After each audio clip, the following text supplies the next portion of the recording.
સુરત શહેર અને જિલ્લામાં છેલ્લા 8 કલાકથી ભારે વરસાદ ખાબક્યો. ઉમરપાડામાં સૌથી વધુ 10 ઇંચ જ્યારે સુરત શહેરમાં 3.5 ઇંચ અને 4 ઇંચ વરસાદ નોંધાયો હતો. સમગ્ર જિલ્લામાં વરસાદનું રેડ એલર્ટ જાહેર કરવામાં આવ્યું. ભારે વરસાદની હજુ પણ શક્યતા છે. સુરત જિલ્લાની તમામ શાળાઓ અને શૈક્ષણિક સંસ્થાઓ આવતીકાલે બંધ રાખવાનો નિર્ણય લેવાયો છે. સુરત શહેર અને જિલ્લામાં છેલ્લા 8 કલાકથી ભારે વરસાદ ખાબક્યો છે. ઉમરપાડામાં સૌથી વધુ 10 ઇંચ જ્યારે સુરત શહેરમાં 3.5 થી 4 ઇંચ વરસાદ નોંધાયો છે. સમગ્ર જિલ્લામાં વરસાદનું રેડ એલર્ટ જાહેર કરાયું છે. ભારે વરસાદની હજુ પણ શક્યતા છે. સુરત જિલ્લાની તમામ શાળાઓ અને શૈક્ષણિક સંસ્થાઓ આવતીકાલે બંધ રાખવાનો નિર્ણય લેવામાં આવ્યો છે. નીચાણવાળા વિસ્તારોમાં લોકોને સલામત સ્થળે ખસેડવાની કામગીરી અને ટીમો તૈનાત કરવામાં આવી છે.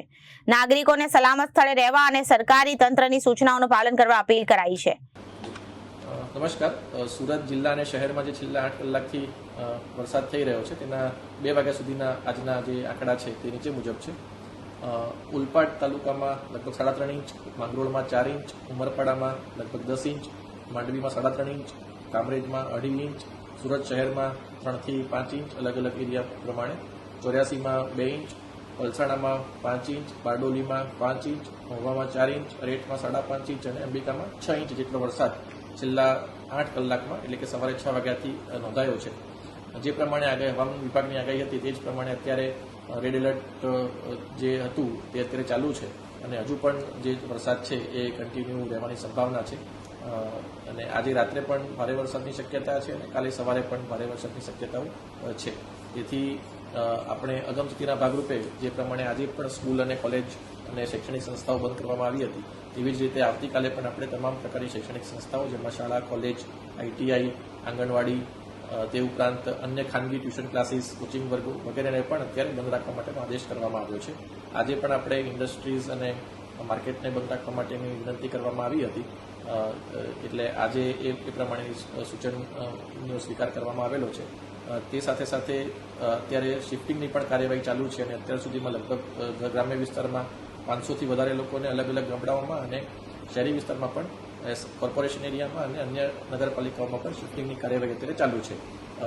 અત્યારે કોર્પોરેશનની તમામ ટીમ, પોલીસ તંત્ર, જિલ્લા વિકાસ અધિકારીનું તંત્ર, કલેક્ટર ઓફિસનું તંત્ર તમામ જે ટીમ્સ છે એ સાથે કામ કરી રહી છે અને નીચાણવાળા વિસ્તારમાંથી અત્યારે હાયર લેવલ ઉપર એટલે કે સેફ સ્થળ ઉપર લોકોને ખસેડવાની કામગીરી ચાલુ છે. જેમાં અત્યાર સુધીમાં અમને સહકાર મળી રહ્યો છે. હજુ પણ તમામ જે વ્યક્તિઓ છે તેમને મારી ખાસ વિનંતી છે કે જ્યાં નીચાણવાળા વિસ્તારમાં પાણી વરસાદના કારણે ભરાતા હોય ત્યાંથી અત્યારે સ્થળાંતર કરીને જે સેફ એરિયા છે ત્યાં શિફ્ટ થઈ શકે છે.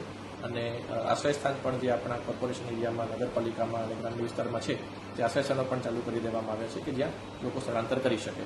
તેથી મારી સૌને વિનંતી છે કે તંત્ર જે પણ અત્યારે પ્રયત્ન કરી રહ્યું છે તેમાં સહયોગ આપે છે તે ચાલુ રાખે અને જે સૂચનાઓ અત્યારથી આપવામાં આવે તેનું પાલન કરે.